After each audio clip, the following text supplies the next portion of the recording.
morning, everyone. This is going to be our Medicare meeting. I kind of wanted to talk about this today. I've been thinking about it for the past couple days, and it's about your value to your clients. I posted a video yesterday about how, really do the things that have the most impact. But a lot of us, myself included, I don't know what that is.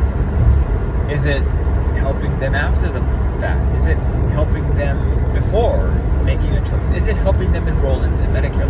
What is that one thing or few things that provide the most value to your clients? And this is not something that you can find out without asking. So one of the things that I've been thinking about really recently, again, past few days, is having not only like my onboarding data collection, but kind of where they want me to help them, how they want me to help them. I got a client, well, it's not a client, I turned them away because they said that they're going to go do something different than my recommendation, which is completely fine.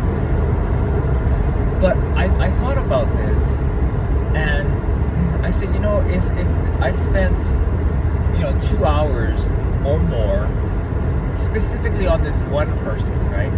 This one instance.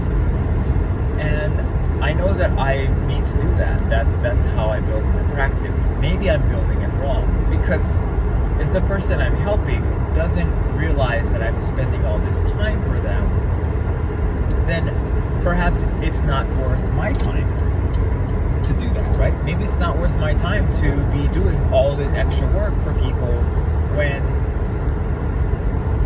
they don't see value in it, right? Because if this person had saw value, they wouldn't have just said that they're going to do it with sign up with something different. And then I thought, well, if that's the case, then I need to hone down on what it is that makes me valuable to my clients.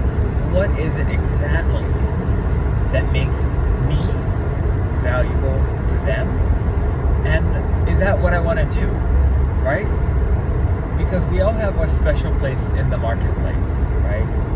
I pride myself, which is not a good thing, really, to pride yourself into really doing anything. You should be, just appreciative and kind of flowing with the present, not really be too married to the past and what has already happened. Just look for right now and live now. I won't talk about that real deeply, but what I'm saying is that maybe the clients that I have, the reason why they stay with me is simply because I answer the phone, right?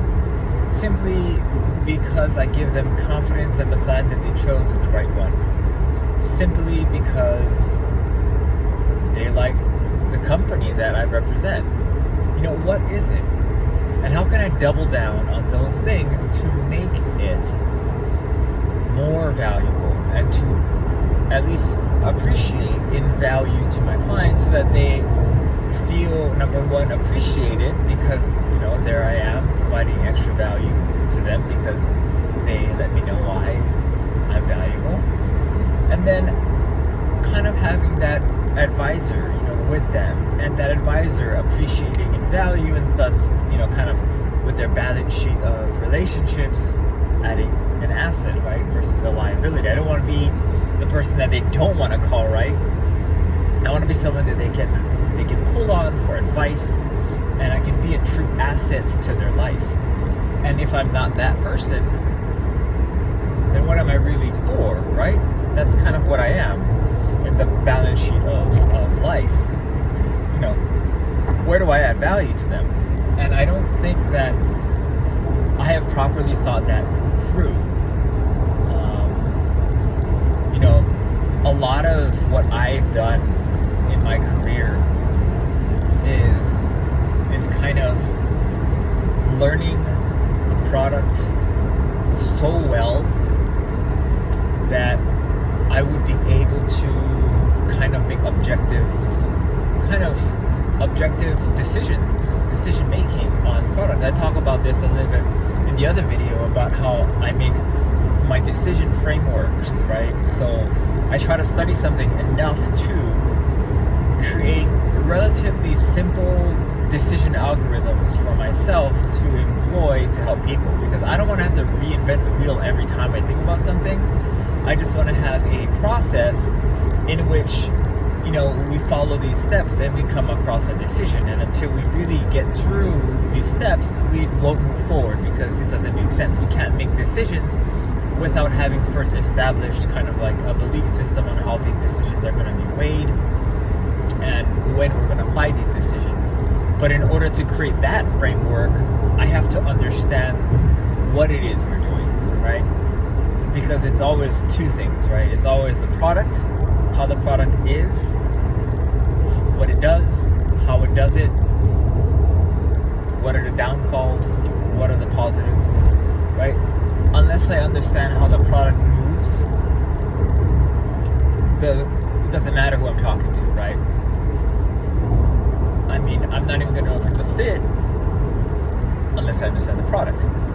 And then understanding the prospect, it's merely about getting the information I need from them to plug into my decision algorithm in order to figure out what plan's going to work best for them. That's kind of how I approach everything when it comes to financial products, like my financial planning, my life insurance, you know, whole life insurance, cash value, whatever it is that I'm doing, Medicare insurance, health insurance, and then build kind of that recommendation. And I feel like a lot of us, or me anyway,